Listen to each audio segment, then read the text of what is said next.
you think of the game last night, man? Honestly, it was pretty disappointing. My team lost. What'd you think? My team won, so I'm pretty stoked. I can't complain. You're probably pretty happy then, man. Yeah. Oh, look at the time, man. We gotta get to class. Oh my, you're right. Okay, class. Today I wanted to talk to you about an experiment that I thought of this weekend. Oh, cool. What is it about? Well, class, I thought that we could talk about sperm count and its relationship to alcohol. Wait, what? Ew, gross. How would you even do that? What would your hypothesis be? Well, as we learned last class, alcohol has various effects on our bodies. I thought that we could put this further to the test. I hypothesized that the decrease in sperm count will be statistically significant when the alcohol consumption is increased.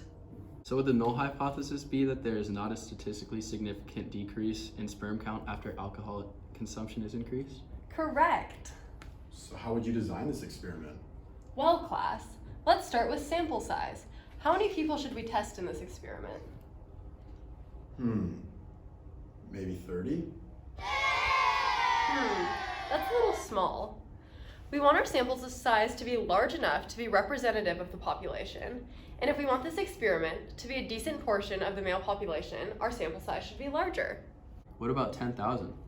That sounds more like it. So how do we test alcohol levels and sperm count? Maybe we could make different sample groups, each drinking different amounts of alcohol. I like that idea. Let's have 10,000 males split evenly into 4 groups of 2,500.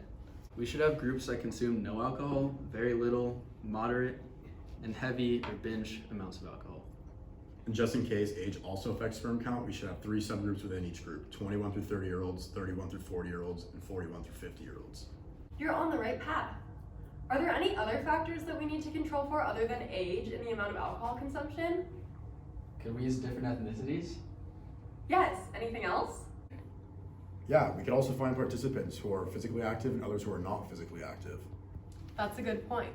Does anything else stand out to you that we still need to account for? What about the people who already drink heavily? Very good point. We would have to make sure that the participants in this experiment are not already heavy drinkers, as this would likely cause the initial sperm count to be low and therefore might affect our data.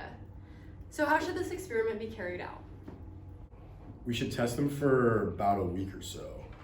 That might be too short.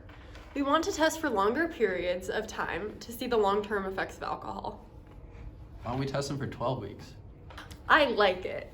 12 weeks should definitely provide us with enough evidence to determine if the data supports our hypothesis that the relationship between alcohol and sperm count has a negative correlation. So how will you define what little, moderate, and heavy drinking would be in this case? Males who consume little alcohol should drink about no more than 3 drinks per week. Males who drink moderately should drink in between 4 to 7 drinks per week, and heavy drinkers should drink more than that. How often will the sperm be measured? We will monitor the sperm count of each male bi-weekly. How will we know if the experiment supported our hypothesis?